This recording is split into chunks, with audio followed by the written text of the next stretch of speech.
Trick Lama.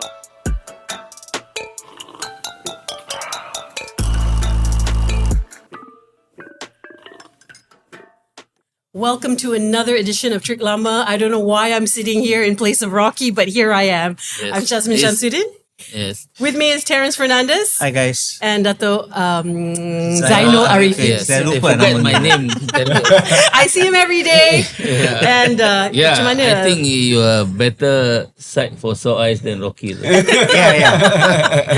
And with us today is a man who was very difficult to pin down. Yes. YB Syahredzan Johan from DAP. Yes. Yes. Hello. The MP for Bangi. Bangi. Oh, okay. It's me now. Yeah. Okay. YB, Yes. thanks for joining us today. Thank you. A little anecdote. You know, we actually interviewed your dad not too long ago at a previous platform. So we're very happy that we get to interview the son. Different today. topic though. Different topic. yeah. Different topic. Both your shadows are the same size, so it's not about stepping in or out of anyone's shadow. But thank you for joining us today. Thank you for having And I do not like to introduce somebody based on their ethnicity. Okay, but for this purpose, I have to tell the audience that Syahredzan is one of the few prolific Malay faces of the DAP. Fair. So you say that's a fair assessment. Yeah. Okay, I'm kind of relieved. But it also means that you accept the optics or the perception Yeah. that DAP is perceived as a Chinese party. Yep. Can't run away from that. Yeah. Okay. Can't run away from that because I think number one, of course, we are a multiracial party. I mean, nothing in our constitution says you got to be A, B, or C in terms of race or ethnicity and all that. We are unlike perhaps UMNO or MCA or MIC. But of course, being a multiracial party, our aspiration is to also have a meaningful multiracial membership. We don't have that yet. We are very much largely Chinese majority party with also a sizable number of Indian members, Malaysian Indians, and a growing number of Malay Malaysians. And of course, you also have in Sabah and Sarawak the pribumi of those wilayah groups, groups. But I think, as I said, we want to move towards having a more multiracial composition, and I think we have been rather successful over the past few years. I would say, if you want to pinpoint it, it's probably after the 2008 elections that we really were serious about, getting at least more Malay members to join the parties. I'm here, I'm very much aware of the fact that when you talk about the DAP leadership, I am one of the few Malay members who are in the top leadership. I'm in the CEC. I'm also the vice chairman of the party, one of the vice chairman of the That'll party. be the Central Executive Committee. The Central Executive Committee. Yes. But of course, I mean, it's a work in progress. It's a work in progress. What? And- YB, what are the challenges facing the DAP when trying to attract the Malays, for example? I think it's number one is not naturally the political parties of the Malays. I think there's a couple of factors to that. Historically, if you look at our formation of the party, we actually have a lot of Malay members. Yep, I remember that. When it was established. And in fact, we also had a lot of Malay candidates as well. But I think as the years go by, as the decades roll on, you are looking at a situation where naturally we attracted more Chinese members because of the fact that our support comes from Chinese hawkers, from the lower income Chinese and all those things.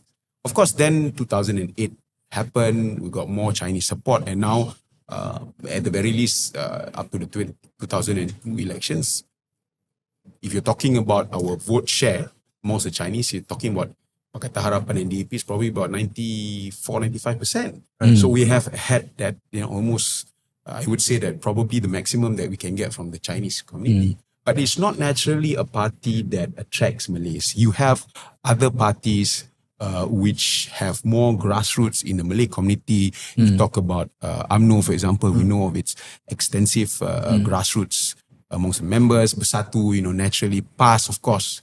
And even keadilan, the fact that keadilan has been able to have a sizable sort of presence in amongst Malays, especially in the urban centers. So then you live with DAP, where more Chinese parties. But at the same time, I think the challenge is also the fact that we have for the longest time been demonized amongst the Malays. And of course, that is something which our enemies or masalah opponents- DAP ni. It's a very potent, right? Recently, they're talking about that Malay big tent that UMNO is putting, right? And Bersatu doesn't want to be part of it because Ada DAP dalam. you're still with DAP, right? Right. So it's an easy reason, boogeyman to conjure up. And I suppose that's why that's the challenge there. So you need to convince a Malay to join DAP, whereas other parties, you might not need to do that sort of work. Okay, I've got no issue with UMNO saying we are a Malay party, or PAS saying we are a Islamic party, MIC saying we are an Indian party. I've got issue with DAP saying we are a multiracial party, but in fact, that is not. In the fact that its DNA is still Chinese. I wouldn't say that our DNA is Chinese. I wouldn't say that. I would say that our composition is, yes, majority Chinese. I wouldn't say that our DNA is Chinese DNA. We just, because of historical circumstance, because of the fact that we have gathered more support from the Chinese community, then we have a very sizable number of Chinese members. So it's a multiracial Chinese party. Aspirational, multiracial party. We aspire to be more multiracial than we are right now. Okay. But what attracts you to the party? I think it's the simple fact that number one, you talk about social democracy. It's it might be a bit cliche for me, but that is an attraction when you have a certain sort of inclination towards political ideology. Of course, the fact that the party gives a lot of opportunities to young people. We have a very good, what do you call that, system in which we pupuk our leaders, Groom your leaders. groom our leaders to go up. And also the fact that our elected reps and also our political appointments, your ahli majlis and so on, we have this branding of buat kerja lah, that we do work regardless. And I think this is something that even our most other not supporters, I would say that even our most ferocious opponents would agree that our reps do go to the ground. We do buat kerja, even though perhaps they don't agree with our politics. But you ask the most past person on the ground, he will tell you that the wakil rakyat will buat kerja lah, but of course we won't vote for you. What would it take though? Because the optics are there, like Terrence said, it's the DNA seems to be kind of rooted in the Chinese community and whatnot. What would it take for someone on the fence or someone who doesn't really subscribe to I would never vote for DAP because of these things? What would it take for them to be convinced to maybe, consider this? I think now we have a good opportunity now that we are in government. And I must also say this, when we, or rather our ministers are given the task, for example, you have Stephen Sim taking care of KUSKOP, which is traditionally it's been helmed by a Malay minister until Dato' Iwan, which became the first non-Malay but still a Bumi Putra. And now you have Stephen Sim, who is not a Bumi Putra at all. So you have this opportunity to take care of a ministry which is very close to the Malays in terms of the cooperatives and also the Malay SMEs and all that. So if we are able to show that regardless of what ministries we are given, we can do the work, that we can actually take care of different races and different communities, then I think you will be able to gain the support of a lot of Malays. And I think we are seeing that even before this, the way that we do our work, like, I take, for example, Bangi. These past 3 years, I've tried my best to serve the community well, and I think after 3 years, I can safely say that at the very least, people who we know to be supporters of the other side and all that, they have been able to accept me at least on a working relationship level. So they can accept me as being this YBDAP, but he doesn't discriminate against political ideologies, political parties and all that. As long as you're willing to work with him, he will work with you. So those kind of things, it takes time, of course. But I think it's easier when you are in the federal government. Yeah. It's easier when you get opportunities to do that. And it's easier when you have more Malay faces on the leadership as elected reps. Is it also a challenge for DAP members, maybe the conservative one, to accept non-Chinese leaders? Okay, correct me if I'm wrong, but your CEC only has 2 Malay members, Yes, is it? yes. You and Young Safura. Yes. And the composition of the CEC is 33 people, is it? 30 people. 30 people. 30 people. Yeah. 30 people, and there are only 2 Malays in it, which is yourself and Young Safura. Yeah. Okay, so maybe the members, while the leadership is trying to evolve, with the times, maybe the more traditional conservative members still view it as, we should not lose again that word, the Chinese DNA of the DAP. Would that be a challenge? Is that a challenge? Okay, let's put it in context. It's true that amongst the 30 elected CC members, because we then can co-opt another 10 more, which we have done. So now there's another one more Malay colleague, which is Sheikh Omar, the former Paloh Adun. He's also part of the CC now. So there's 3 Malay members. But again, context, the previous CC elections, only Young Safura made the cut. So you only had 1 Malay member making the cut 3 years ago. Okay, or rather now it's a bit more than 3 years lah. The recent elections last year, it was 2. So meaning there is progress. And of course, again, I'm sure there are still members, grassroots members, who feel that we need to take care of the non-Malays first. Not so much Chinese, but non-Malay first. Okay, there are those like that. And in fact, maybe even some members of the leadership also feel that way. But that is never at the expense of growing the party, of getting in more Malay leaders. Our members know that it is important to have Malay leaders as well. They are very pragmatic. They know that Malaysia is increasingly becoming, there are going to be less Chinese, more Malays, less non-Malays, and so on and so forth. So they are practical. They know that for the future of the party, you need to have more Malay leaders. So there is that acceptance, but of course, that again also takes time because you don't have. I give you an example. Previously, in fact, I would say that a few years ago, the way that we try and get new Malay leaders is to get a big name, have a press conference when you join, and that's your headline. Oh, so and so Malay, prominent Malay joins. Right. We don't do that anymore. Dah nampak Zaid Ibrahim, Tunggal Abdul Aziz. So now we don't do that anymore because now we have a sizable grassroots Malay leaders who are waiting on the wings. So, for example, you look at our Ali Majlis and all that. I would say that almost 1/3 are Malays. So these are, at least in Selangor, these are second and third tier leaders who are just waiting to step up. So we would assume that the 16 GE there'll be more Malay candidates from the DAP. In the last GE, it was a record number of Malay candidates. Yeah. The reason is because there was only 3 parties in Pakatan, or 4 lah, with APCO of course.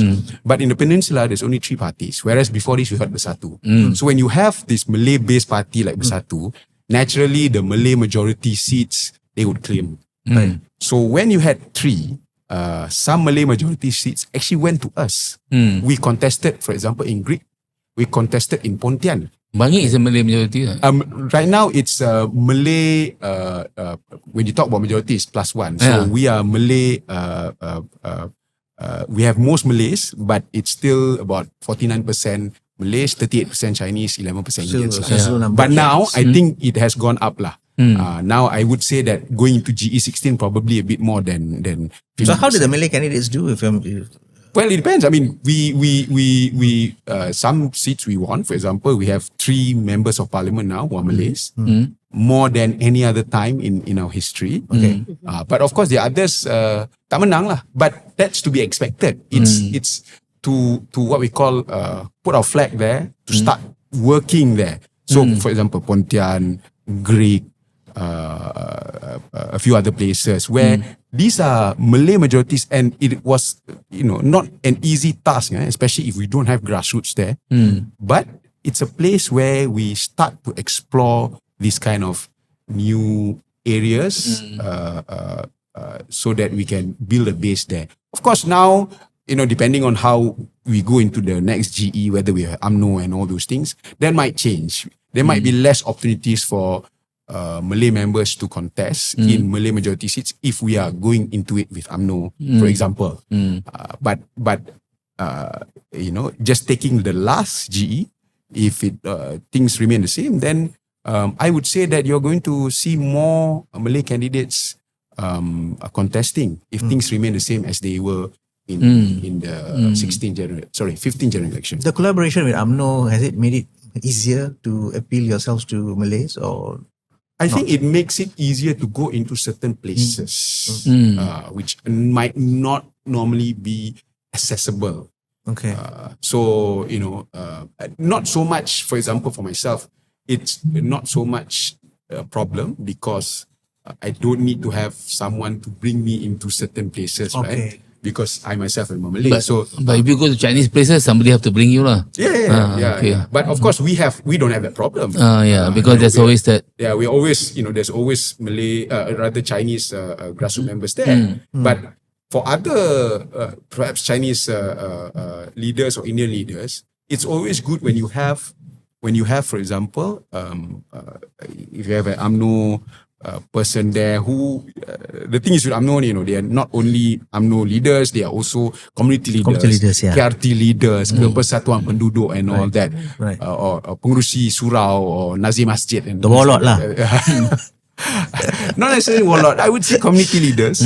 Community leaders, Okay. So then they can actually bring our reps into those areas. But for me, I don't need that. I can just go to a mosque or a surau without having to go through the local leader there. You just need to go and see the pengurusi and just pray there lah. So that is a bit different, but it does help certain places where you get access to certain communities which you might not have access to before. You see, the reason, I know Syahredzan has a question for you, but I'm going to just touch on this Chinese thing one more time, then I'll shut up. Okay. That's a promise he never kept. Like they kept saying, I'm a promising young man. I don't know which part of me is young, but He makes having said that, when DAP lost all its seats in the Sabah elections, almost immediately, in a matter of days, DAP started poking the UEC dragon, stirring up emotions yet again. Basically, and the perception is to show that, we are essentially a Chinese party taking care of Chinese interests. And so leaders like yourself and the more liberal Chinese within DAP also had problems scaling back on the rhetoric that was going out because of UEC. I mean, is that a fair assessment, you think, of the recent events? I think with UEC, we have to remember that it's part of our manifesto, the Pakatan Harapan manifesto. Right. So, at the end of the day, when you talk about UEC, when you talk about reforms, it's actually talking about what we have promised in our manifesto. Right. For the longest time, we've been working. The government has been working, doing all these things, all these different initiatives. But you need to look at whether at the end of the day, we are able to tell people that we have sizable achievements when you compare it with what we have promised in our manifesto. Of course, we cannot achieve all. This is not a Pakatan Harapan government. But at the very least, we could show that we are working towards achieving a sizable number of those checklists that we promised. But I think people are cynical because it came out Yeah, immediately immediately after the. But I mean, you cannot Timing. you cannot blame the cynicism lah. Of course. I don't blame it. But I'm saying That's your explanation lah. Yeah, it's that, and that's why our Secretary General actually said about the 6 months giving time and all that. Talks about reforms, basically to say that we need to take stock of where we are to ensure that we are able to go back to the people and say that we have done what we promised in our manifesto. Oh, so you're going through an identity crisis. Well, I think that has always been the case when it comes to the DAP in government. Because we have been a party that for the longest time is in opposition. Yeah. So all we know is, or rather all that we needed to do was whack. Now we have to provide solutions. And now you're gonna whack. Now we can whack. But some of us also feel that we need to constantly still do the whacking. Of course. So it's not so much an identity crisis. It's just how do you navigate the fact that now we are in a position to make changes. How do you explain to people why certain changes cannot be made immediately? Why certain changes need time? As people would say, baru tahu. Yeah. And we also tell ourselves, baru tahu lah. You know, it's not something that I personally want to run away from. You know, a lot of times, you know, the things that we say, we realize that, you know, perhaps we shouldn't have said it. But I think this is part and parcel about, you know, being in government, being a national party, being a party that now needs to provide solutions to people. Sure. But ni discussion about you're very clear about discussion about all this about race in DAP. Is this discussion as widespread within the party as you describe it, or just some segment of the party that's talking about this, getting more non-Chinese into the party leadership? Because one of the issues that we have when we're looking from outside, I mean, we look from all the political parties from, you tengok, DAP ni macam family punya dynasty. Ada Kisiang punya family, I mean, the Karpal punya, Karpal family sons, or Pipato, if it's something lah. So, but it's the same to UMNO also lah, or MCA. But more prominent within the DAP, we think, from the perception outside lah, because we have berapa generation Kisiang punya family kan. So these things is the discussion outside of the party is how we see it. But within the party, you're saying there's this struggle to have more inclusiveness to maybe the non-Chinese or the Indians. So is this discussion within the party as rampant, as widespread as you suggested it? Yes, I would say so. And again, this whole idea of needing more Malay leaders, more Malay members did not happen overnight. As I mentioned, it started probably in 2008 after we gained power in certain states, in certain this one, because the party then realized that, hey, you know, if we want to have true national aspirations of becoming national government, you need to diversify, you need to have more inclusive leadership. So that's why, like I said, at that particular point in time, we had a few experiments about getting big name Malays to join and things like that, right? But none of the members had a problem with that because they knew that this was needed. So slowly you then see, like I said, more Malay members joining, and then slowly you have homegrown Malay talents which came out through the ranks. Young Sufra is a good example. She joined, became an Ali Majlis, became a local councillor, became an Adun, then became a member of parliament. My other colleague, what do you call that? Bukit Bendera MP, YB Shelina. Also the same thing. Ali Majlis, and then became Adun, and then became MP. So the process is there. It's put in place, and the party has no qualms about having more Malay members, and they see the need for that. Another example that I can give you, apart from the CEC, in Selangor, we are a bit more advanced than even the national level, because in Selangor, we have had 2 Malay members in our Selangor state leadership over the past 2 terms. So last term was YB Jamalia, and at that time Dusun Tua Adun Saudara Jamalia tu Edrin. Cina. Yeah, she's Malay. I mean, it's Constitutional Malay. I wouldn't say that lah. I would say that she's Malay. Yeah. But I mean, she's Muslim. I mean, that you cannot take that away from her. Then, and of course, this term, because Edri has decided not to contest, it's myself and Jamalia. So we are more, in terms of Selangor, we are more advanced because our membership in Selangor is more diverse compared to other places. So we've got more Ali Majlis who are Malays, we've got more members who are Malays, and so on and so forth. So there is no qualms within the grassroots to have more Malay leaders, more Malay members. It's always a conversation that is ongoing. It's always an effort that is ongoing. So no one, for example, begrudges me for contesting in Bangi, for then contesting the CEC, and the fact that I could, was elected quite comfortably in the CEC. Also shows that the members are ready for more than one Malay leaders, and I can only say that in the future the numbers are going to grow. I think there's another conversation happening in DAP right now about, and Zainul, you touched about it a little bit just now, about dynasties.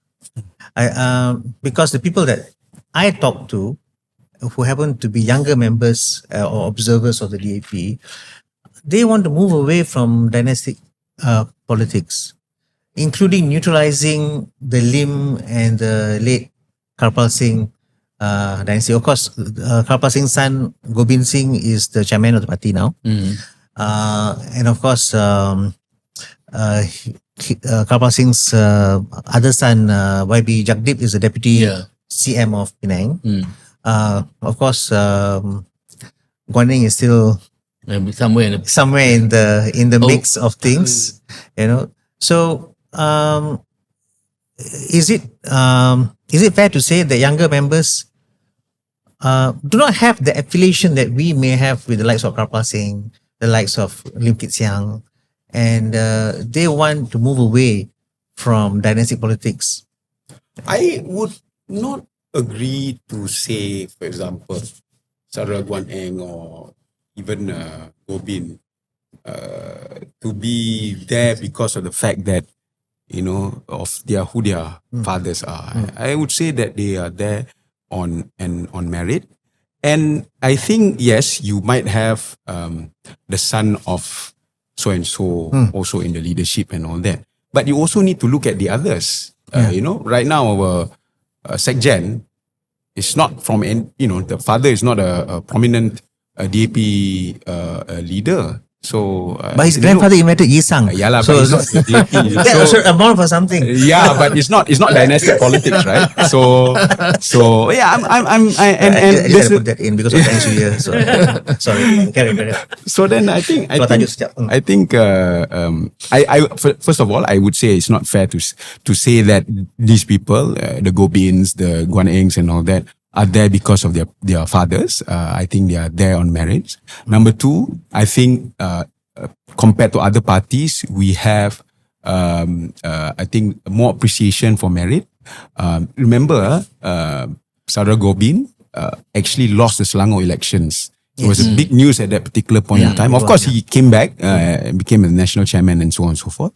But what I'm saying is that our members will not elect our leaders simply because of who their parents are. So they would do it because they feel that that person has contribution, and no one can deny the fact that Gobin and Guaneng and Ram Karpal, for example, has actually contributed to the party, and that's why they get into the leadership. And I would say that we have a good mix. So I would say that our members, they are more,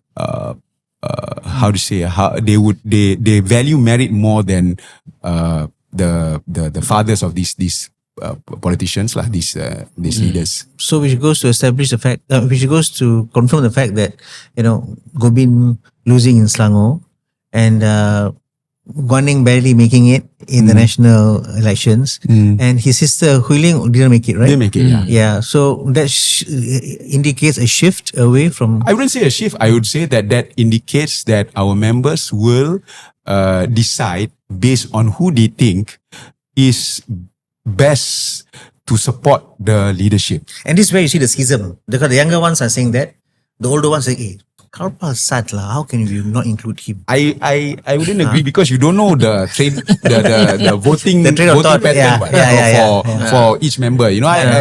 I don't think it's that simple lah. I don't think it's that simple. I think our members do want a mix.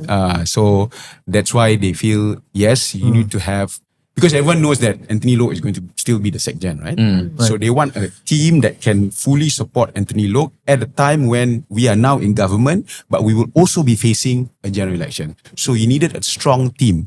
So that's why the mix, you could see the mix there of, older or more veteran leaders. Your Datuk Ngeku Ham, for example, got in. Established third generation leaders like Anthony, like Ngakomeng and all those, and also newer ones that come up, So I think that's where the thinking is when it came to the last CC elections. Yeah. You're talking about the likes of like Howard and Niching. Yeah, Howard. Niching would be considered. She's a national woman's. She's far more established, lah. Right. So I'm just curious, like maybe this is kind of left to the topic. When you have your big rallies, meetings, and whatnot, what language is actually being used? BM. Yeah. Our meetings in Bahasa, of course, sometimes if you have a Chinese leader, they might also then say it in Chinese. But for someone like me or Gobin, you just speak in Bahasa. So that has never been an issue. Maybe a branch meeting where all Chinese, maybe they speak Chinese. Okay. But when you talk about state conventions, you talk about national conventions, when you talk even our CC meetings, it's Malay and English, because everyone needs to understand. So it's that.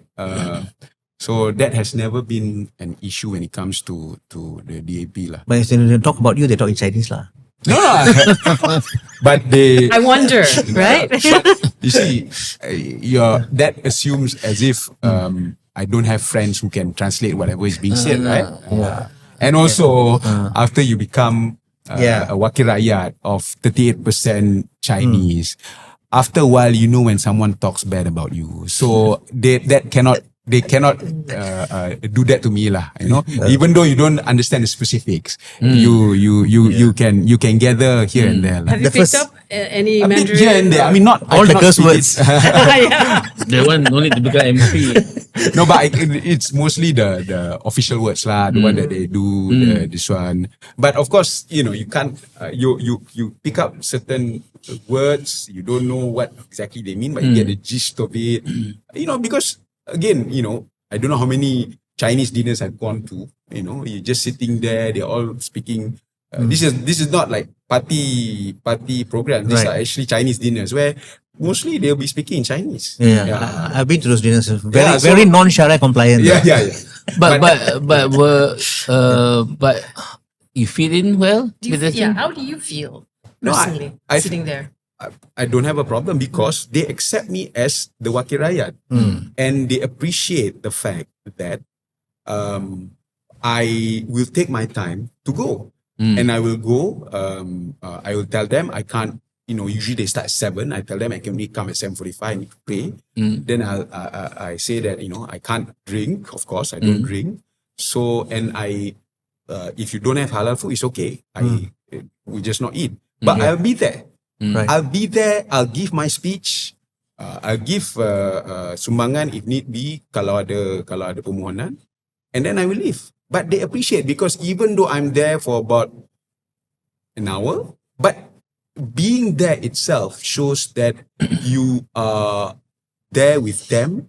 You listen to them. Sometimes they'll tell you their problems or issues and all that, and that they feel that that you care about their well-being. So that's enough. I don't have to be there until the end. I don't have to be there until, as you said, some of these dinners can be quite Sharia, non-Sharia compliant. not Sharia compliant, right? So I just leave lah. After I give my speech, I leave. It's okay. You want to drink, you go ahead. But I don't drink. I don't. When you just curious the differences because your community is now your constituents about 50% Malays and 50% non-Malays. So when you serve them, when you meet them, do you notice differences in the way they deal with you or the issues they bring up to you, or the aspirations or something like this? Is there something that you see? Actually, at the end of the day, we want the same things. We want our roads to be better. We don't like traffic jams. We're concerned about overdevelopment. If there's flooding with this one, so those kind of things cuts across the board. But of course, there are certain concerns to the community, which, for example, the Chinese community would like, when they have all these dinners and programs, for some sumbangan to be given. Not tak payah banyak, tapi but some sumbangan to be given to show support. For Malays, again, they have problems.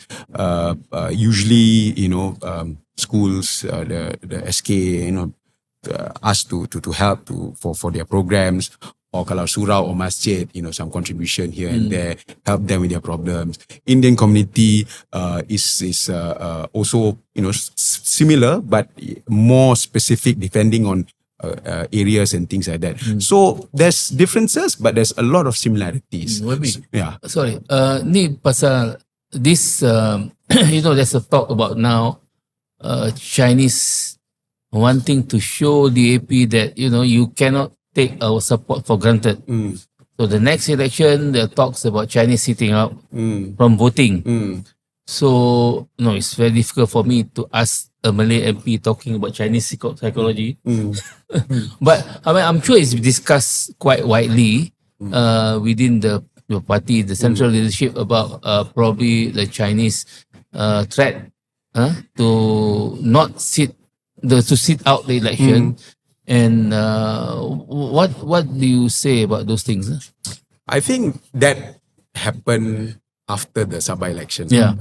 Because but also a lot of people are disappointed in how some of the Chinese DAP ministers or something act, because there's certain things that they don't like the government is doing, so they also by association so that's if you speak to me a month or so ago, I'd probably, especially after the Sabah election, I'd probably be a bit more downbeat.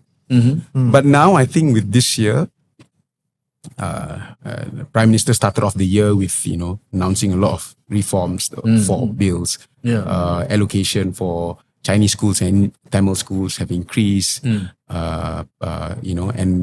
now we are seeing, good indicators. Ringgit is strengthening, Bursa is, hovering around 1.7 and things like that. So there's a lot of these things which are now happening at the same time, which I think now gives us hope that we're able to convince our voters, our supporters, be it Chinese or Malays, because there is a segment of Malays who voted for PH. Not necessarily DAP per se, but for PH. And of course, Indians as well. So now there's this sense of optimism. And more importantly, now our supporters are able to also go out and defend the government and go on attack mode and show that this is what the things that we are going to do and what we have done and what we have achieved. So that is something which thankfully Prime Minister Anwar has listened, and again, much credit to him. He's actually willing to listen to a lot of this feedback.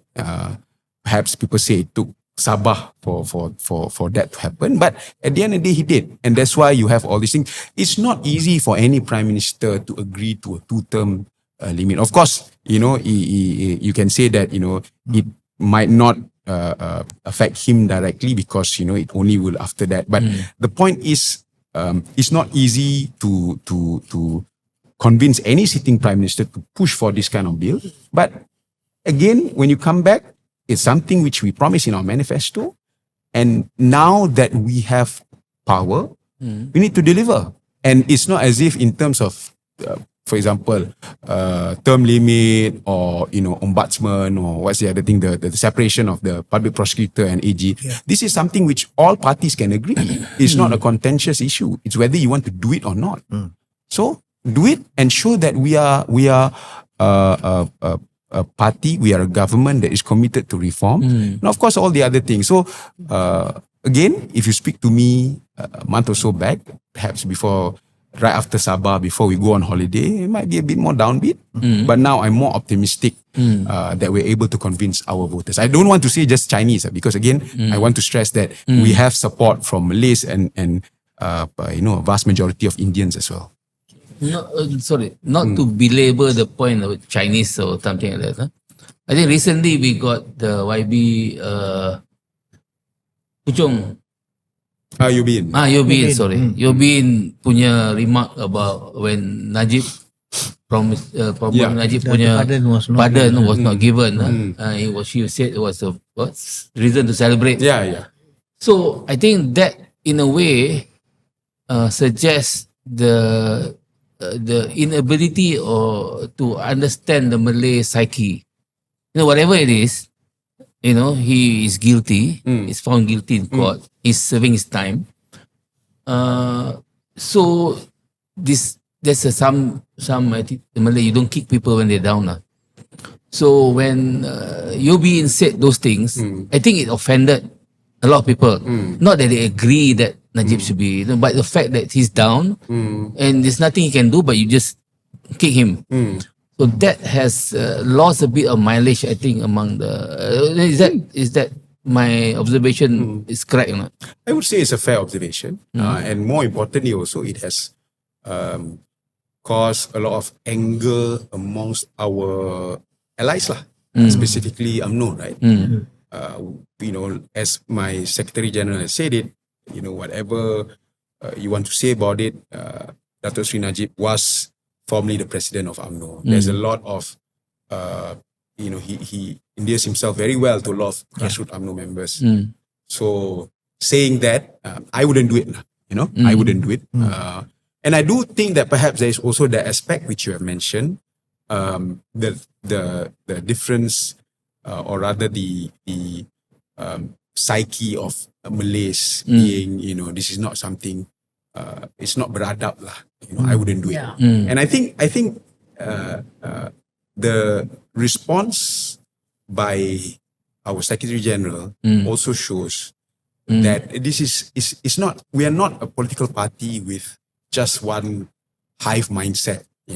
There's differences within the ranks, but at the same time, it's how you manage those differences. And I think the way that our Anthony has actually managed it is that he has said it openly that he disagreed with her.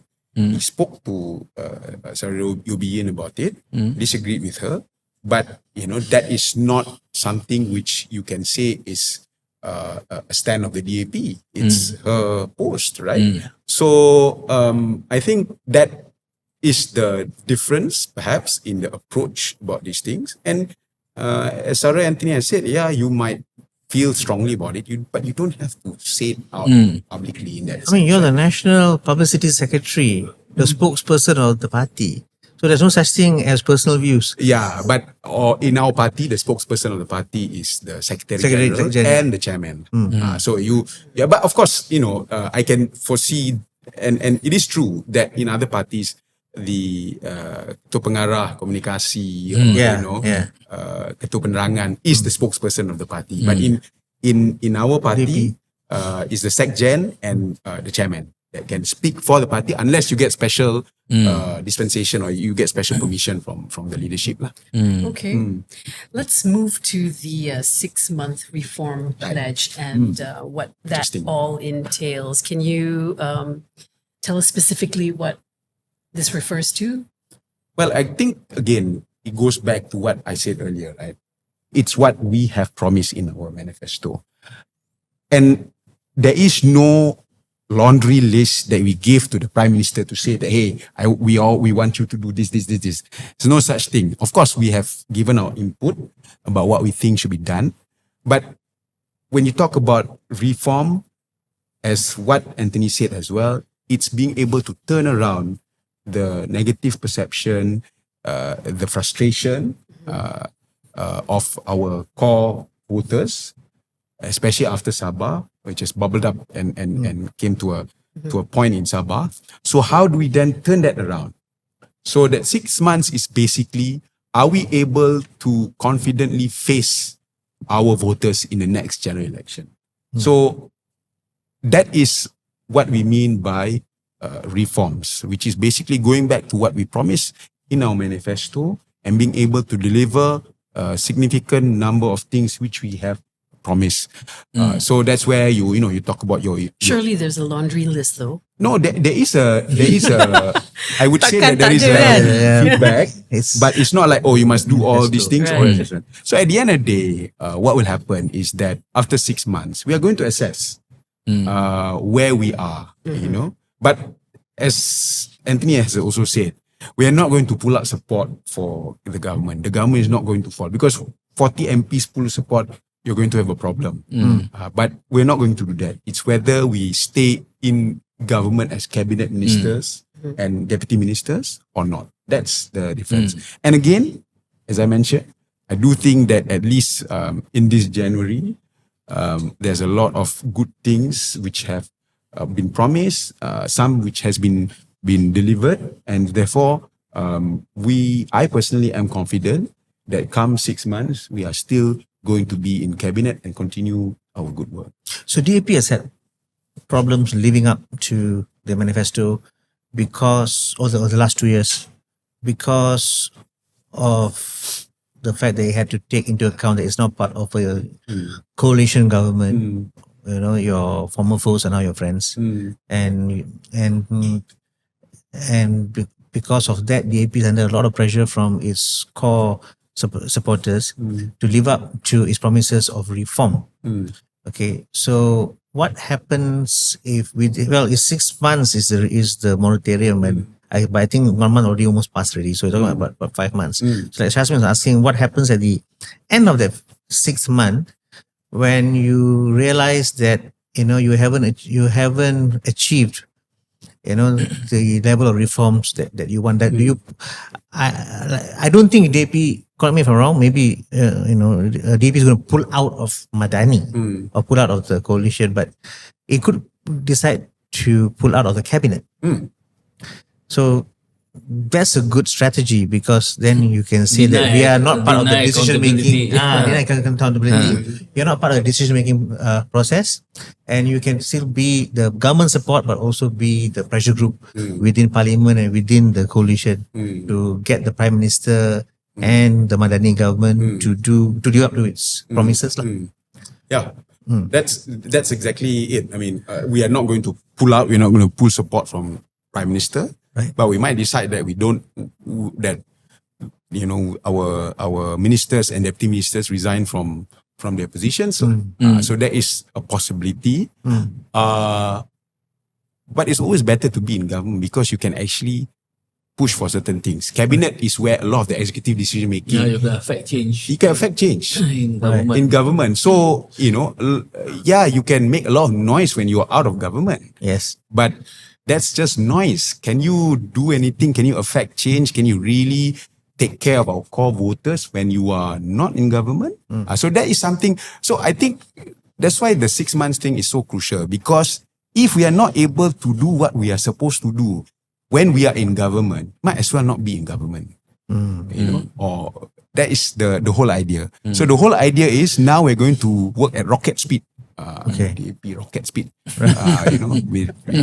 So work at rocket speed, and also if you want to take the Chinese thing, work as if we are on a horse and running a race lah. Since we are in the year of the horse. So this is my Chinese New Year speech also. Ready for Very timely. Very timely. Yeah. So but the point is, we have only 6 months to do what we are supposed to do. Now 5 lah. To deliver, to basically turn things around in terms of perception, so that we are able to confidently face our core voters when the next GE comes. Looking at what that we've gone into the year, quite positively with, especially I was talking about the currency. And so are you saying that the work that was put in the last 2 years is slowly bearing fruit now? In terms of the... I would say yes, because I think the hard part of the economic reforms, the very painful economic reforms, right? E-invoicing, and expanding the scope of SST and all, these are things which affect our core voters, Yes. Especially Chinese. You talk about, core voters and all that, Chinese. A lot of Chinese businesses have been affected by this invoicing and SST. Also, what do you call the EPF contribution for foreigners and things like that, which all came at around the same time. Right. So that's why there's a lot of discomfort and anger lah, because it all came at the same time. But once you put that in place, everything, the fundamentals have been put in place. Now it's time to basically just reap the so-called rewards of the hard work over the past 2-3 years. But weren't you already listening to, the business groups that doing business in Malaysia and this government is a bit difficult? Yeah. Of course, we a know, lot but, difficult. Yeah, but it's something which needed to be done, right? We cannot be like, for example, petrol subsidy. It needed to be done. So of course it was smoother because it went through various rounds of feedback and all that. And finally, when it was implemented, we stopped going the whole, the padu thing, certain this one, all these permutations. Yeah. Finally, just something clean, easy. Malaysian, you get the, but it needed to be done. So the other things as well. Of course, you can talk about whether GST is better, SST this one, but you needed to also broaden the tax base. There's a lot more what do you call it? The money that is needed, especially now that we have also increased the civil servants' pay. And we have also now increased the minimum wage and all that. And lesser contribution for Petronas? Less of that. So it needed to be done. And of course, we listen, but it's something which is painful, but we need to go through. So of course, whether we can lessen the pain, whether the way we approached it could have been better, I think that's fair to say that perhaps you could have spaced it out better. Not everything, because everything, if I'm not mistaken, happened in the second half of last year. Right. All these things started to come in the second half of last year.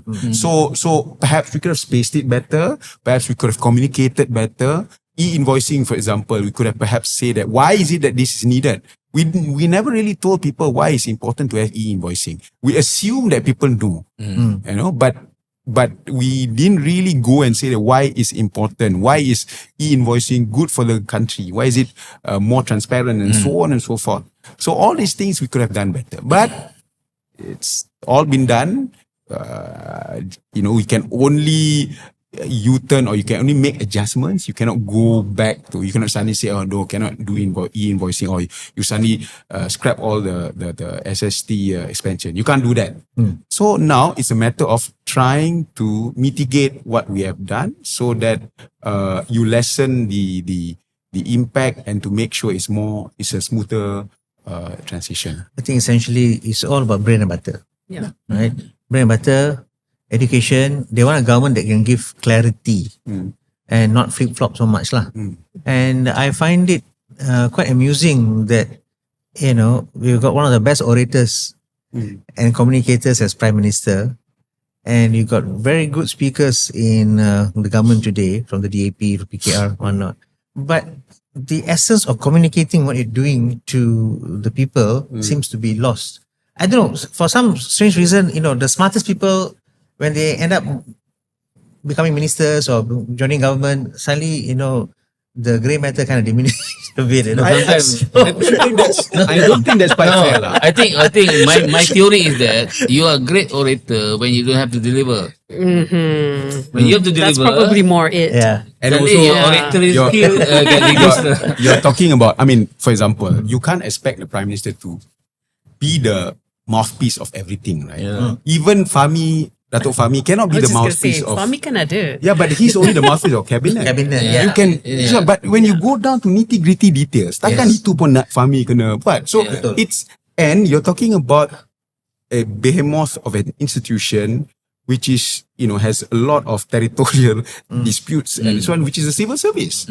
It's not easy, to make sure that the communication is in line with what you want to achieve. Yeah. So the ministers can say, as a policy thing, but when you want to implement it, when it goes down to the floor and all that, it's not so easy because of the fact that the implementers, are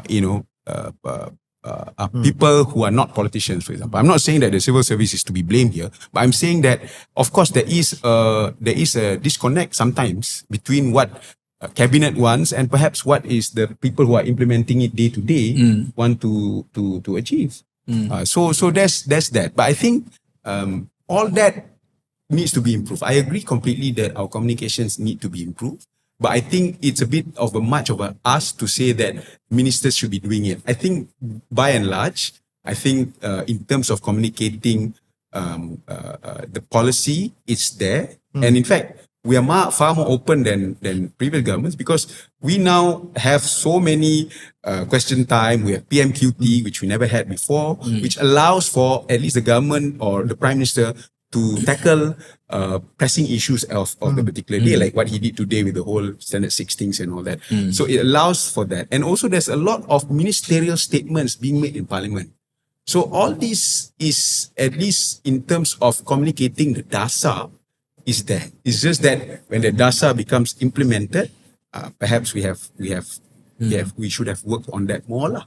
Abi, going back, has it always been DAP for you? Were there any people approaching you from UMNO, PKR or PSM, Parti Socialist for you? Kepala lembu. Yeah, PRM. No, they PSM. PSM is the office, Yeah, so they combine they dengan PKR. They merge with PKR. That's why the red thing in PKR. That's kan? correct. So were there any approaches from PKR, from UMNO, from all these things? Was it always been DAP for you? No lah, it's not always been DP, but it was not always been the case that I wanted to join a political party. When I was younger, I always felt that political party, politics, I don't want to be a part of this, so dirty and all those things. Yeah. But then you get older, I was, for the longest time, I was with Bar Council, all these different committees. Then I was with NGOs, your Bersih lah, your Tindak Malaysia. I was helping here and there, becoming that lawyer everyone goes to when they are arrested for sedition lah, for this and that. So after a while, you realize that, hey, if you want to affect change, you got to be inside. You got to do it through politics. Yeah, you can have Bar Council coming out with statements and all that, but it's just statements. It's a pressure group. But if you don't have political will, if the people in power are not persuaded or don't care about your views, you're not going to get things done. So how you going to get things done? You got to join politics. You got to try and make changes through politics. So that's why I came to that realization probably a bit late in my life. So I joined politics. I joined politics not that long ago. It's only in 2018, before the general elections. I joined the DAP. But before that, of course, I've had so-called flirtations with other political parties lah. Yeah. So like, for example, I'm closer to a lot of the Keadilan members. I was I used to represent Nick Nazmi. Maybe Nick Nazmi. I used to represent Datuk Fahmi even. even former what do you call that, Keadilan members like, Dr. Afif, who's now the Taman Medan Assemblyman, Yes. who's now in Afif Baharudin, Bersatu, yeah. So I used to represent him as well. So I was closer to Keadilan politicians as compared to DAP. But and also, even before this, naturally, because my father worked for UMNO politicians, I've always also had opportunities to be exposed to UMNO. I did go to the General Assembly once or twice, UMNO PAU, and things like that. But I think when it came to actually make a decision, I looked at everything. I looked at what they stood for. I look at the opportunities that is given. I look at the stability of that particular party. And of course, I also spoke to some of my friends who are DAP members, who are Malays as well. And I decided that, hey, okay, I'm going to join the DAP. It's the closest to my own personal values.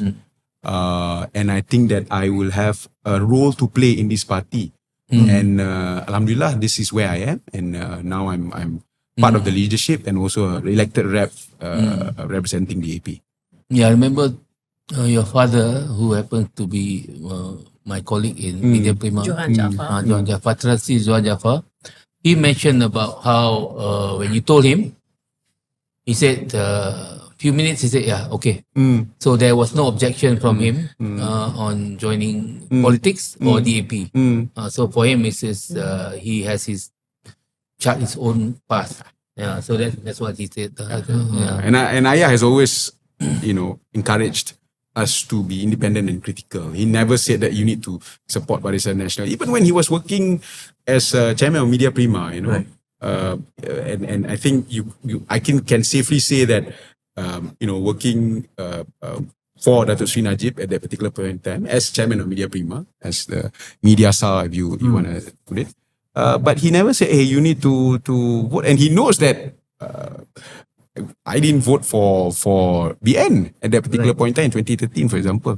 So he's always encouraged that sort of independence, critical thinking and all that. So he never had any issue with me joining the DAP.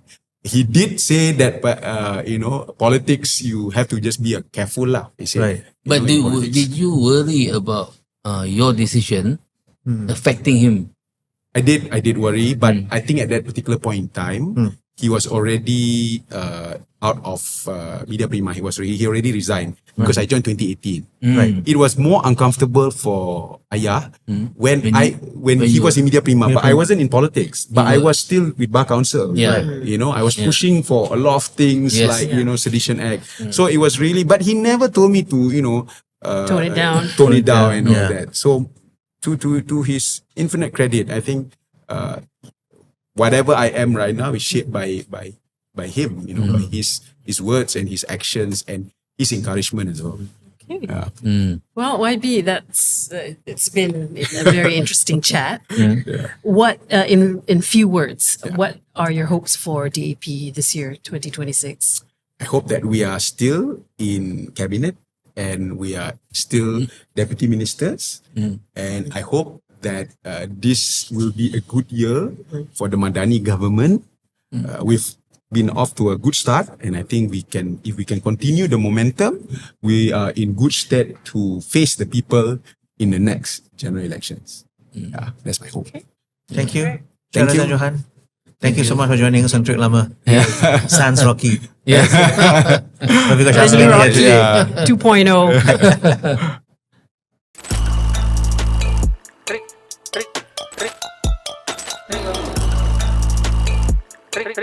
Trick Lama.